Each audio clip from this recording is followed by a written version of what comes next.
વાઘોડિયામાં જ્વેલર્સની લૂંટનો ભેદ ઉકેલાઈ ગયો છે. મધ્યપ્રદેશની વાસુનિયા ગેંગના 2 સાગરીતો ઝડપાઈ ગયા છે.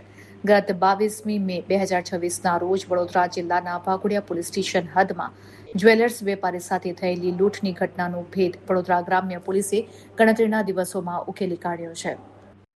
મધ્યપ્રદેશની કુખ્યાત વાસુનિયા ગેંગના 2 સાગરીતોને એમપી પોલીસ સાથે સંયુક્ત ઓપરેશન ચલાવી ઝડપી પાડવામાં આવ્યા છે. આ અંગે માહિતી આપતા સુધીર દેસાઈએ જણાવ્યું હતું કે લૂંટની ઘટનાના અનુસંધાને વડોદરા ગ્રામ્ય પોલીસની અલગ અલગ ટીમો બનાવવામાં આવી હતી. તપાસ દરમિયાન પોલીસે ટેકનિકલ સોર્સ તેમજ વાઘોડિયાથી લઈને મધ્યપ્રદેશ સુધીના 450થી વધુ સીસીટીવી કેમેરાના ફૂટેજની ચકાસણી હાથ ધરી હતી, જેમાં આરોપીઓની શંકાસ્પદ હિલચાલ સામે આવી હતી. પોલીસે આરોપીઓનો પીછો કરતા મધ્યપ્રદેશ સુધી પહોંચી ત્યાંની સ્થાનિક પોલીસ સાથે સંયુક્ત ઓપરેશન હાથ ધર્યું હતું. આ ઓપરેશન દરમિયાન પોલીસે લૂંટની ઘટનામાં સંડોવાયેલા મુખ્ય 2 આરોપી રમેશ વિજય પરમાર અને રમેશ રામચંદ્ર ઉર્ફે રંગી તાહેડને ઝડપી પાડ્યા હતા.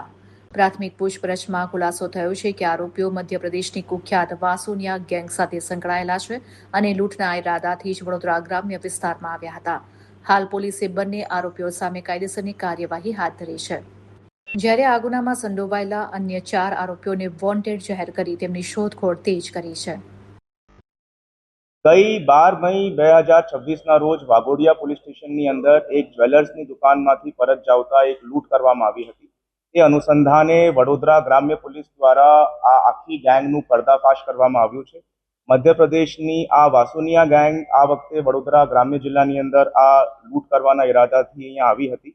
450થી વધારે સીસીટીવી ચેક કરાવીને અને ઠેક આ લોકોનું મૂવમેન્ટ મધ્યપ્રદેશ સુધી ટ્રેસ કરીને વડોદરા અને એમપીની પોલીસ દ્વારા એક જોઈન્ટ ઓપરેશન કરીને 2 આરોપીઓ રમેશ વિજયાભાઈ પરમાર અને રમેશ રામચંદ ઉર્ફે રંગી તાહેડની ધરપકડ કરવામાં આવી છે અને બીજા 4 આરોપીઓ વોન્ટેડ જાહેર કરવામાં